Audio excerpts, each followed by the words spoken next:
आज हम worksheet number 14 कक्षा 10वीं जो कि 6 अगस्त 2021 के लिए है कर रहे हैं। आज की वर्कशीट में हम पढ़ेंगे कि रासायनिक अभिक्रियाएं कितनी प्रकार की होती हैं और उसके बाद संयोजन अभिक्रियाएं और ऊष्माक्षेपी अभिक्रियाओं को थोड़ा विस्तार से पढ़ेंगे। पहले लेते हैं रासायनिक अभिक्रियाओं के प्रकार। पहला अगर हम लें तो रासायनिक अभिक्रियाओं में आती है संयोजन अभिक्रियाएं, वियोजन अभिक्रियाएं, विस्थापन अभिक्रियाएं, द्विविस्थापन अभिक्रियाएं और उपचयन अभिक्रियाएं और अपचयन अभिक्रियाएं। तो ये 6 तरह की अभिक्रियाएं हैं और उनमें से हम एक एक करके थोड़ा समझते हैं। पहला है संयोजन। संयोजन का मतलब होता है जोड़ना। तो इसका मतलब जब दो चीज़ें आपस में जुड़कर एक नई चीज़ बनाती हैं, नया उत्पाद बनाती हैं, तो उसको हम संयोजन अभिक्रिया कहते हैं। राइट। वियोजन अभिक्रिया में, वियोजन का मतलब टूटना, तो एक चीज़ टूटकर अपने 2 हिस्सों में बँट जाए, उस अभिक्रिया को हम वियोजन अभिक्रिया कहते हैं। तीसरा है विस्थापन। विस्थापन का मतलब जगह ले लेना।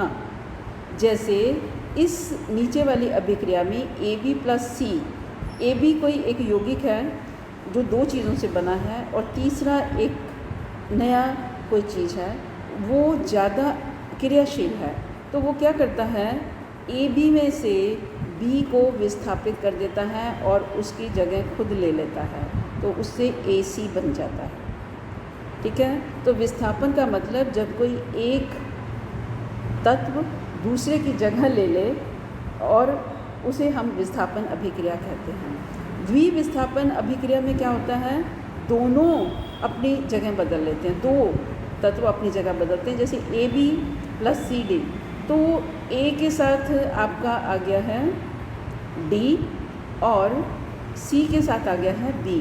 अगर इसे हम थोड़ा विस्तार से देखें,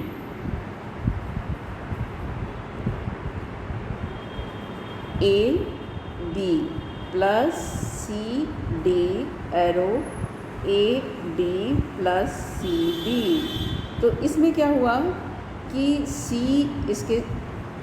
इसके साथ आ गया और A इसके साथ जुड़ गया, तो आपका बन गया AD + CB। मीन्स यहाँ पे 2 तत्वों ने अपनी जगह बदली है, इसलिए इसे हम द्विविस्थापन कहते हैं। अब उसके बाद रिडॉक्स अभिक्रियाएं क्या होती हैं, जहाँ पर उपचयन और अपचयन दोनों साथ साथ हो रहे होते हैं, उन्हें हम रिडॉक्स रिएक्शंस कहते हैं, अभिक्रियाएं कहते हैं। उनमें से हम पहले लेते हैं उपचयन अभिक्रिया। उपचयन अभिक्रिया का मतलब ऑक्सीजन का जुड़ना या हाइड्रोजन का निकलना। ठीक है, उसे हम उपचयन कहते हैं। ऑक्सीजन का जुड़ना A + O = AO, और अगर किसी के अंदर हाइड्राइड था या हाइड्रोजन थी, उसमें से हाइड्रोजन का निकल जाना भी उपचयन कहलाता है। उसके बाद अपचयन उपचयन का उल्टा है। इसमें हाइड्रोजन का जुड़ना या ऑक्सीजन का निकलना, ये आपका उपचयन अभिक्रियाएं कहलाता है। ये हम आगे डिटेल में लेंगे एक एक करके। पहले हम आज लेते हैं संयोजन अभिक्रियाएं। संयोजन अभिक्रियाएं का मतलब यह एक प्रकार की रासायनिक अभिक्रियाएं हैं। इस अभिक्रिया में 2 या 2 से अधिक अभिकर्मक मिलकर एक नया उत्पाद बनाते हैं। तो एग्जाम्पल हम लेते हैं। पहला, कोयला जलना। ठीक है, कार्बन ऑक्सीजन के साथ मिलकर कार्बन डाइऑक्साइड बनाती हैं। फिर हाइड्रोजन और ऑक्सीजन का मिलकर पानी बनाना, क्योंकि यहाँ पे एक नई चीज़ मिल गई है, पानी। और तीसरा है कार्बन डाइऑक्साइड और जल के संयोजन से पौधों द्वारा खाना बनाना, जिसे हम प्रकाश संश्लेषण करते हैं, ये भी आपका संयोजन है। और चौथा है वायु और नमी के संपर्क में आने से लोहे का जंग लगना।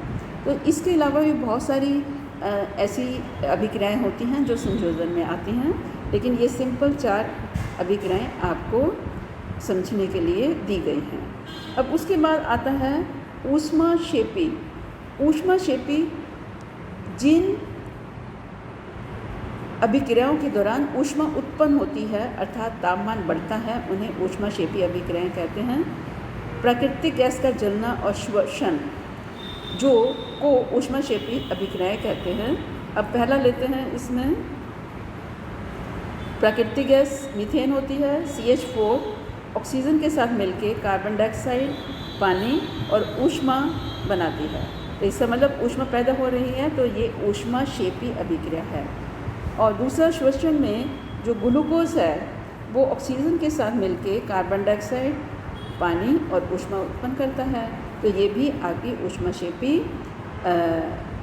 अभिक्रिया हो गई। उसके बाद आपने सुना होगा कि बुझे हुए चूने के घोल को घरों की दीवारों और छत पर लगाया जाता है और 2-3 दिनों के बाद दीवारें चमकने लगती हैं।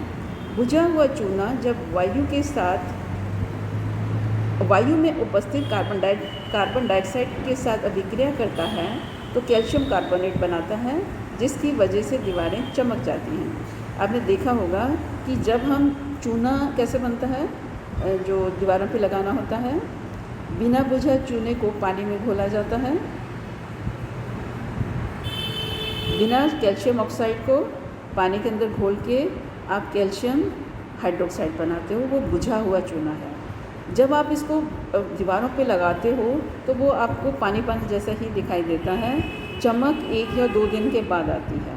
वो क्यों होता है कि जो बुझा हुआ चूना आपने दीवार के साथ लगाया था और जो तुम्हें एक वाटरी पानी जैसी लुक दे रहा था, वो हवा में कार्बन डाइऑक्साइड जो उपस्थित होती है उसके साथ अभिक्रिया करके कैल्शियम कार्बोनेट बनाता है।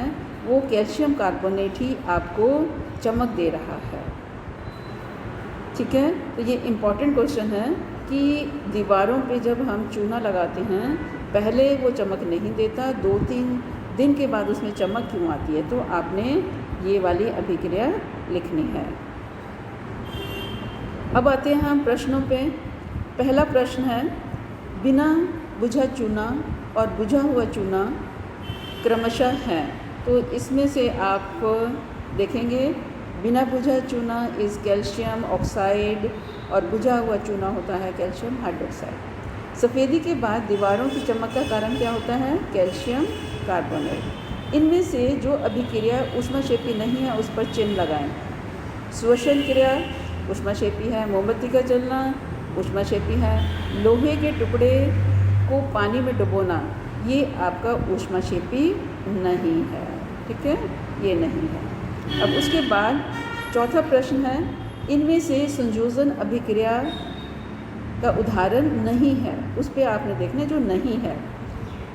संयोजन, ये पहले में थोड़ी गलती है, यहाँ पे हाइड्रोजन आना चाहिए था, तो ये आपकी संयोजन है। सिल्वर नाइट्रेट सोडियम क्लोराइड के साथ मिलकर सिल्वर क्लोराइड और सोडियम नाइट्रेट बनाता है, ये नहीं है, ये द्विविस्थापन है। मैग्नीशियम ऑक्सीजन के साथ मिलकर बनाता है, तो मैग्नीशियम ऑक्साइड बन गया। तो यहाँ पे आप करेक्ट कर लेना, ये oxygen plus hydrogen plus oxygen is equal to water, इसको 2 से मल्टीप्लाई किया जाता है बैलेंस करने के लिए। तो यहाँ पे भी आप 2 लगाओगे तो आपकी बैलेंस हो जाती है। तो इसके साथ ही आज की हमारी वर्कशीट समाप्त होती है। आशा करती हूँ कि आपको समझ आई होगी। Thank you so much.